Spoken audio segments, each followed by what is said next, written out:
Welcome to the second part of the lecture on value capturing in tight and weak appropriability regimes.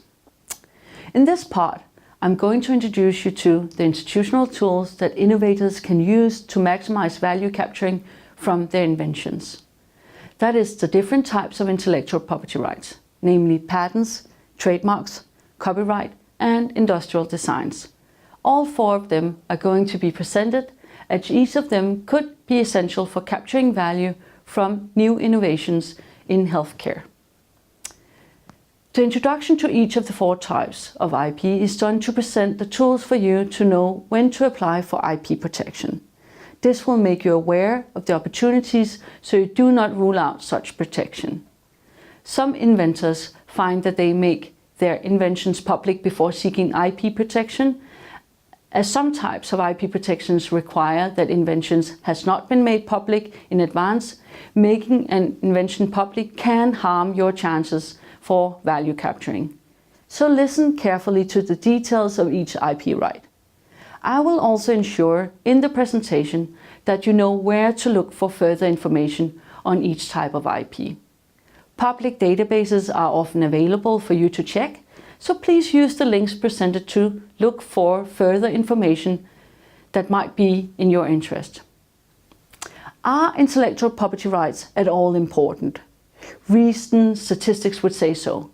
By 2013, patent and trademark offices around the world received roughly 2.57 million patent applications, 4.87 million trademark applications, and 957,000 industrial design applications. Patents protect technical inventions. With a patent, you can prevent others from using, manufacturing, selling, marketing, and conducting research and development on the technological area granted in the patent. Notice that a patent does not necessarily give you the right to use the technology protected in the market. Other patent rights might be covering parts of the technology. There are three pre-requirements for a patent application: the requirement for inventive step, novelty, and it needs to be industrially applicable, meaning that it can be made or used in any kind of industry. It is territorial in nature, meaning that you only get patent rights in the countries where you apply for a patent and pay for it. And they are for a limited period of time, usually a maximum of 20 years. The cost of applying for a patent is very high, averaging from $60,000 to $600,000 for a single patent, depending on the length of the patent application, the number of countries applied for, and the number of years it is renewed. Would a patent be a possibility for DigiRehab? It might. However, it would depend on whether the technology behind the app created is novel. This we could assume, given that what we've heard so far, and it would need to be industrial applicable. That is certainly not a problem.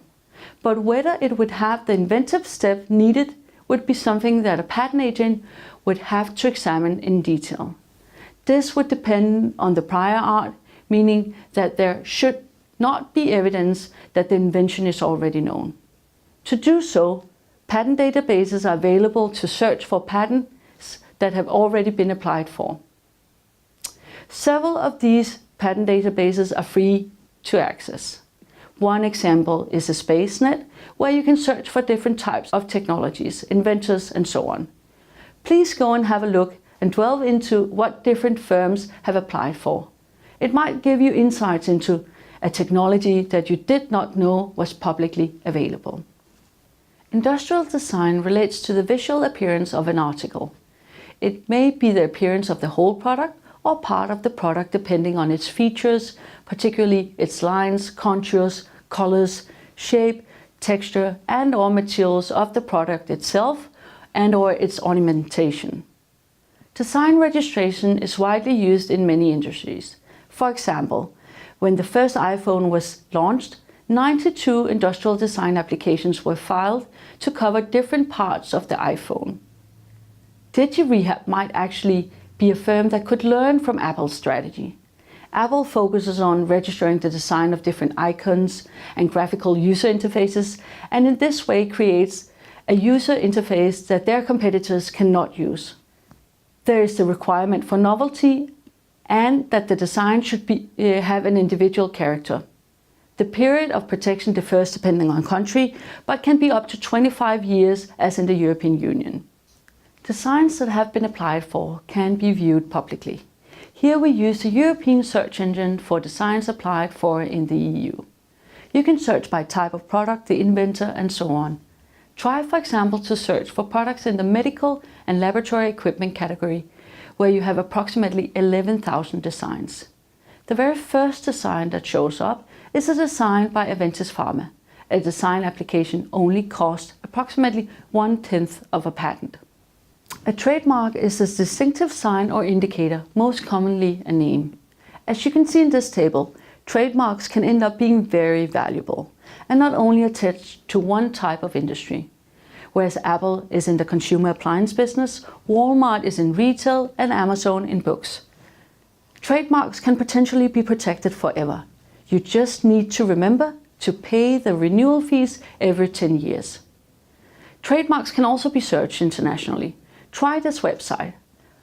For a startup choosing a name such as DigiRehab, it would of course be interesting to see whether other firms already have applied for a trademark using DigiRehab.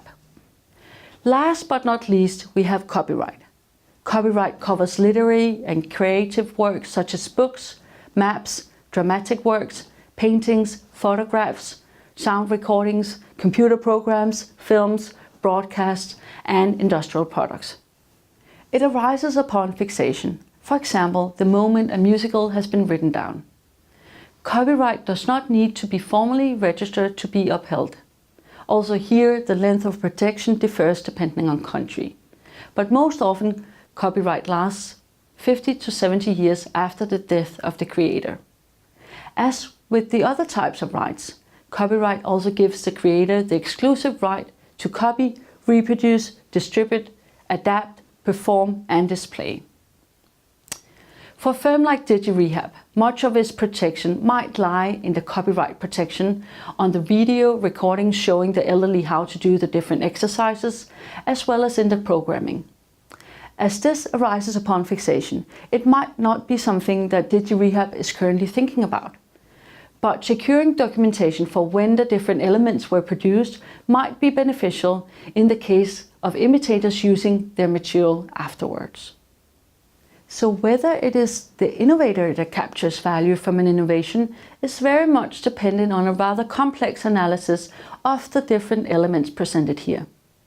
What you should be aware of is that it's not one or the other, but it's often a combination of tools that helps the innovator capture value from innovation.